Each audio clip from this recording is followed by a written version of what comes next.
मुझे उम्मीद है कि इससे पहले आपको किसी तवाइफ़ का ख़त नहीं मिला होगा। ये भी उम्मीद करती हूँ कि आज तक आपने मेरी और इस क़ुमाश की दूसरी औरतों की सूरत भी नहीं देखी होगी। ये भी जानती हूँ कि आपको मेरा ये ख़त लिखना किस कदर मायूब है, और वो भी ऐसा खुला ख़त। मगर क्या करूँ, हालात कुछ ऐसे हैं और इन दोनों लड़कियों का तकाज़ा इतना शदीद है कि मैं ये ख़त लिखे बगैर नहीं रह सकती। ये ख़त मैं नहीं लिख रही हूँ, ये ख़त मुझसे बेला और बतूल लिखवा रही हैं। मैं सिदके दिल से माफ़ी चाहती हूँ अगर मेरे ख़त से कोई फ़िक्रा आपको नागवार गुज़रे। उसे मेरी मजबूरी पर महमूल कीजिएगा। बेला और बतूल मुझसे ये ख़त क्यों लिखवा रही हैं, ये दोनों लड़कियां कौन हैं और उनका तकाज़ा इस कदर शदीद क्यों है, ये सब कुछ बताने से पहले मैं आपको अपने मुताल्लिक़ कुछ बताना चाहती हूँ। घबराइए नहीं। मैं आपको अपनी घिनौनी ज़िंदगी के तारीख़ से आगाह नहीं करना चाहती। मैं ये भी नहीं बताऊंगी कि मैं कब और किन हालात में तवाइफ़ बने। मैं किसी शरीफाना जज्बे का सहारा लेकर आपसे किसी झूठे रहम की दरख्वास्त करने भी नहीं आई हूँ।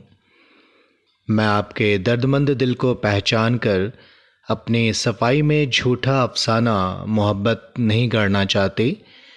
इस ख़त के लिखने का मतलब ये नहीं है कि आपको तवाइफियत के इसरार व रमूज़ से आगाह करूं। मुझे अपनी सफाई में कुछ नहीं कहना है।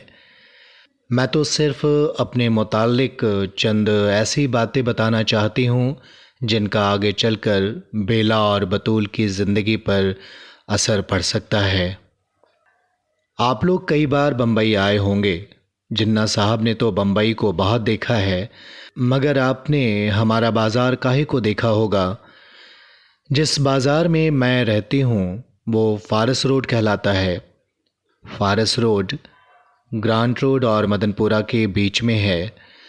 ग्रांट रोड के इस पार लेमिंगटन रोड और ओपरा हाउस और चौपाटी मैरिन ड्राइव और फोर्ट के इलाके हैं जहां बम्बई के शूरफा रहते हैं।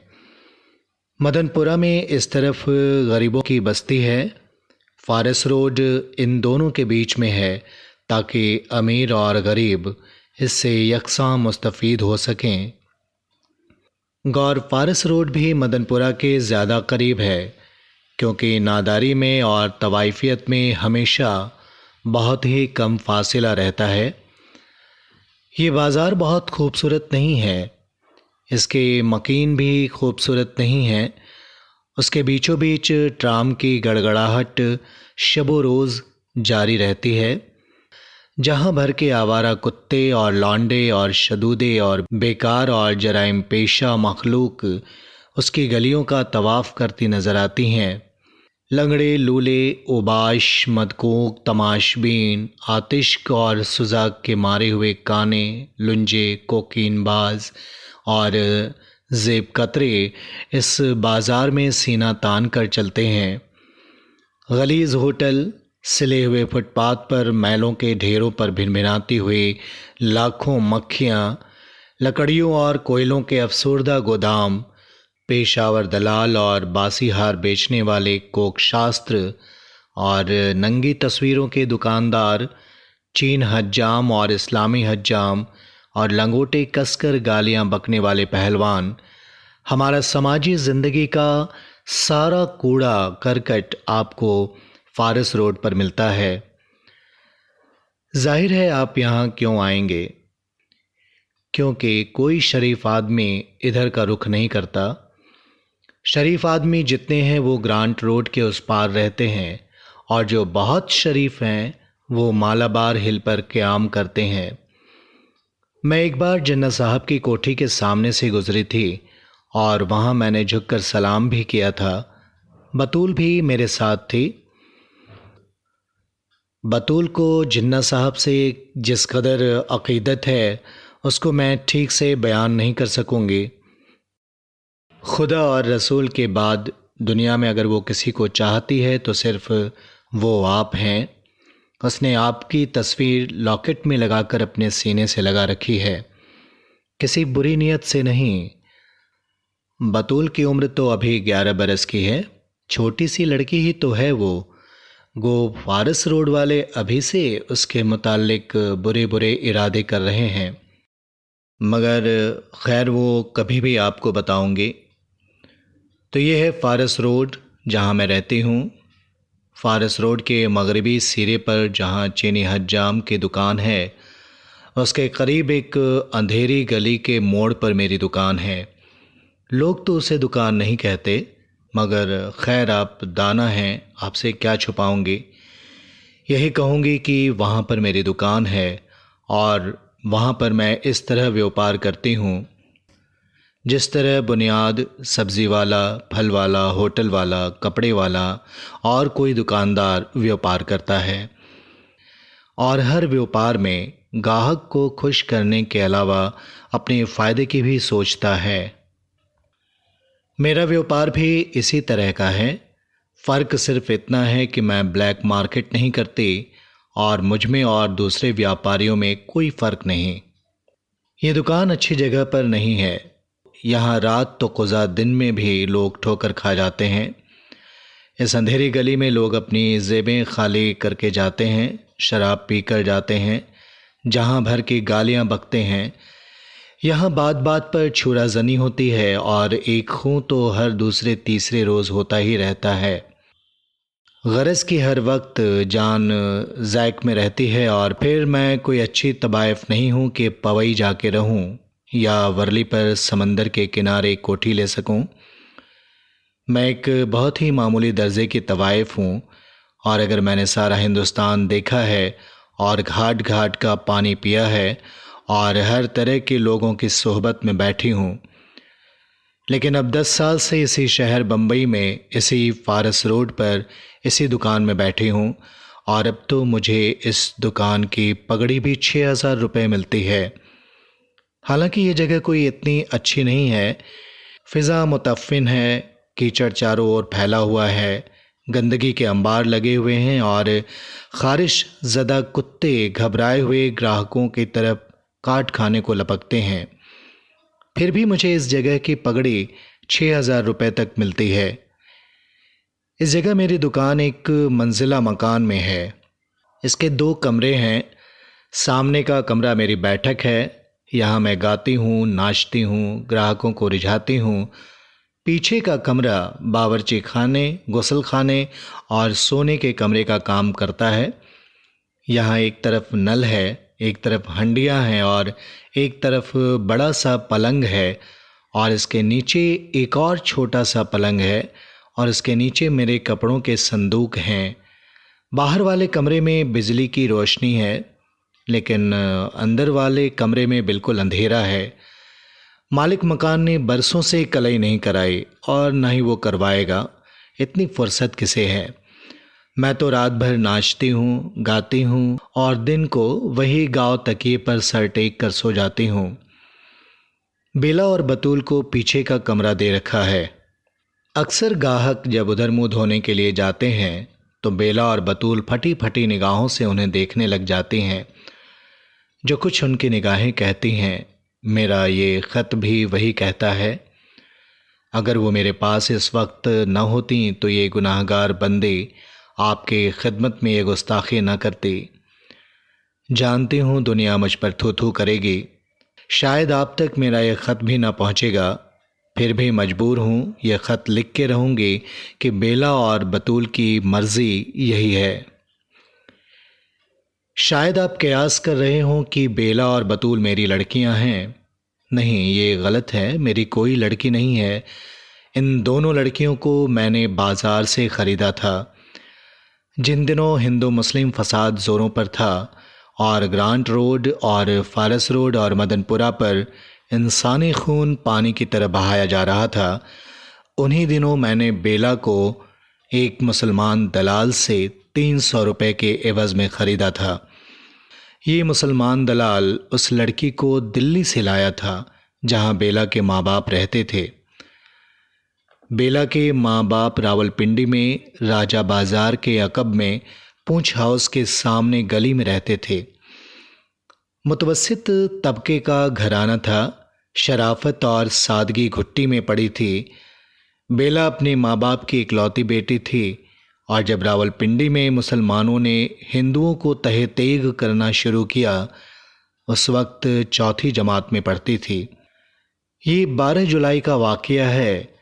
बेला अपने स्कूल से पढ़कर घर आ रही थी कि उसने अपने घर के सामने और दूसरे हिंदुओं के घरों के सामने एक जम्मे गफ़ीर देखा। ये लोग मुसल्लह थे और घरों को आग लगा रहे थे और लोगों को और उनके बच्चों को, उनकी औरतों को घरों से बाहर निकालकर उन्हें कत्ल कर रहे थे। साथ साथ अल्लाहु अकबर का नारा भी बुलंद करते जाते थे। बेला ने अपनी आंखों से अपने बाप को कत्ल होते हुए देखा। फिर उसने अपनी आंखों से अपनी माँ को दम तोड़ते हुए देखा। वहशी मुसलमानों ने उसके पिस्तान काट कर फेंक दिए थे। वो पिस्तान जिससे एक माँ, कोई माँ, हिंदू माँ या मुसलमान माँ, ईसाई माँ या यहूदी माँ अपने बच्चे को दूध पिलाती है और इंसानों की ज़िंदगी में, कायनात की वुसअत में एक तख्लीक का एक नया बाब खोलती है, वो दूध भरे पिस्तान अल्लाहु अकबर के नारों के साथ काट डाले गए। किसी ने तख्लीक के साथ इतना जुल्म किया था, किसी जालिम अंधेरे ने उनकी रूहों में ये स्याही भर दी थी। मैंने कुरान पढ़ा है। मैं जानती हूँ कि रावलपिंडी में बेला के माँ बाप के साथ जो कुछ भी हुआ वो इस्लाम नहीं था, वो इंसानियत नहीं थी, वो दुश्मनी भी नहीं थी, वो इंतकाल भी नहीं था। वो एक ऐसी सादत, बेरहमी, बुज़दिली और शितरत थी जो तारीख़ के सीने से फूटती है और नूर की आखिरी किरण को भी दागदार कर जाती है। बेला अब मेरे पास है। मुझसे पहले वो दाढ़ी वाले मुसलमान दलाल के पास थी। बेला की उम्र 12 साल से ज़्यादा नहीं थी जब वो चौथी जमात में पढ़ती थी। अपने घर में होती तो आज 5वीं जमात में दाखिल हो रही होती। फिर बड़ी होती तो उसके माँ बाप उसका ब्याह किसी शरीफ घराने के किसी गरीब लड़के से कर देते। वो अपना छोटा सा घर बसाती, अपने खाविंद से, अपने नन्हे नन्हे बच्चों से, अपनी घरेलू ज़िंदगी की छोटी छोटी खुशियों से। लेकिन उस नाजुक कली को बेवक्त खिज़ा आ गई। अब बेला 12 बरस की नहीं मालूम होती। उसकी उम्र थोड़ी है लेकिन ज़िंदगी उसकी बहुत बड़ी है। उसकी आंखों में जो डर है, इंसानियत की जो तलखी है, या जो लहू है, मौत की जो प्यास है, कायद आज़म साहिब, शायद अगर आप उसे देख सकें तो उसका अंदाज़ा कर सकें, उन बेआसरा आंखों की गहराइयों में उतर सकें। आप तो शरीफ आदमी हैं। आपने शरीफ घराने की मासूम लड़कियों को देखा होगा, हिंदू लड़कियों को, मुसलमान लड़कियों को। शायद आप समझ जाते कि मासूमियत का कोई मज़हब नहीं होता। वो सारी इंसानियत की अमानत है, सारी दुनिया की मिरास है। जो उसे मिटाता है उसे दुनिया के किसी मज़हब का कोई खुदा माफ़ नहीं कर सकता। बतूल और बेला दोनों सगी बहनों की तरह मेरे यहाँ रहती हैं। बतूल और बेला सगी बहनें नहीं हैं। बतूल मुसलमान लड़की है। बेला ने हिंदू घर में जन्म लिया। आज दोनों फारस रोड पर एक रंडी के घर में बैठी हैं। अगर बेला रावलपिंडी से आई है तो बतूल जालंधर के एक गांव खेमकरन के एक पठान की बेटी है। बतूल के बाप की 7 बेटियां थीं, 3 शादीशुदा और 4 कुंवारियां। बतूल का बाप खेमकरन में एक मामूली काश्तकार था, गरीब पठान, लेकिन गयूर पठान जो दियों से खेमकरन में आके बस गया था। जाटों के इस गांव में यही 3-4 घर पठानों के थे। ये लोग जिस हिल्म और आश्ती से रहते थे, शायद उसका अंदाज़ा पंडित जी आपको इस अमर से होगा कि मुसलमान होने पर भी उन लोगों को अपने गांव में मस्जिद बनाने की इजाज़त नहीं थी। ये लोग घरों में चुपचाप अपनी नमाज अदा करते। सदियों से जब महाराजा रणजीत सिंह ने अनान हुकूमत संभाली थी, किसी मोमिन ने उस गांव में अजान नहीं दी थी। उनका दिल इरफान से रोशन था, लेकिन दुनियावी मजबूरियां इस कदर शदीद थीं और फिर रवादारी का ख्याल इस कदर गालिब था कि विरोध करने की हिम्मत नहीं होती थी। बतूल अपने बाप की चहेती लड़की थी, सातों में सबसे छोटी, सबसे प्यारी, सबसे हसीन।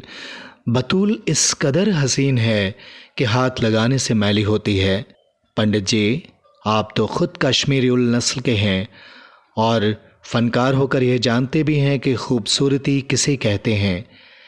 ये खूबसूरती आज मेरी गंदगी के ढेर में गड्ढमड्ढ होकर इस तरह पड़ी है कि इसका परख करने वाला कोई शरीफ आदमी अब बमुश्किल ही मिलेगा।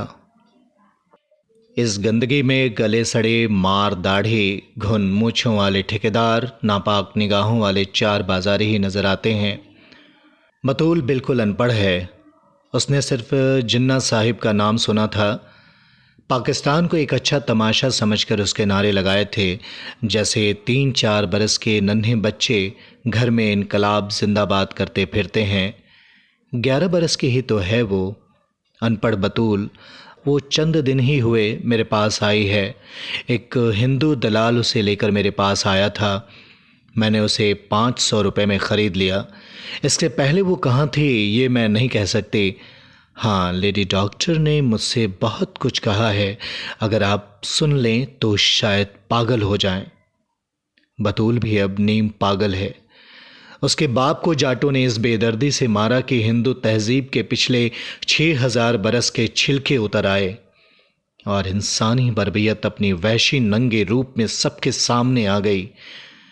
पहले तो जाटों ने उसकी आंखें निकाल लीं, फिर उसके मुंह में पेशाब किया, फिर उसके हलक को चीर कर उसकी ये आंतें तक निकाल डाली, फिर उसकी शादीशुदा बेटियों से ज़बरदस्ती मुँह काला किया। उसी वक्त उनके बाप के लाश के सामने रिहाना, गुलदरख्शा, मरजाना, सोहन, बेगम, एक एक करके वहशे इंसान ने अपने मंदिर की मूर्तियों को नापाक किया। जिसने उन्हें जिंदगी अता की, जिसने उन्हें लोरियां सुनाई थीं, जिसने उनके सामने शर्म और इज्जत और पाकीज़गी से सर झुकाया था, उन तमाम बहनों, बहुओं और माओं के साथ जना किया। हिंदू धर्म ने अपनी इज्जत खो दी थी, अपनी रवादारी तबाह कर दी थी, अपनी अजमत मिटा डाली थी। आज ऋग्वेद का हर मंत्र खामोश था, आज ग्रंथ साहब का हर दोहा शर्मिंदा था, आज गीता का हर श्लोक जख्मी था। कौन है जो मेरे सामने अजंता के मुसव्विरी का नाम ले सकता है, अशोक के कदबे सुना सकता है, एलोरा के सनमजादों के गुन गा सकता है? बतूल के बेबस भिजे हुए होठों, उसकी बाहों पर वहशी दरिंदों के दांतों के निशान और उसकी भरी हुई टांगों की नाहमवारी में तुम्हारी अजंता की मौत है, तुम्हारे एलोरा का जनाजा है, तुम्हारी तहजीब का कफन है। आओ आओ, मैं तुम्हें इस खूबसूरती को दिखाऊं जो कभी बतूल थी, उस मुतफ़िन लाश को दिखाऊं जो आज बतूल है। जज्बे की रौ में बहकर मैं बहुत कुछ कह गई।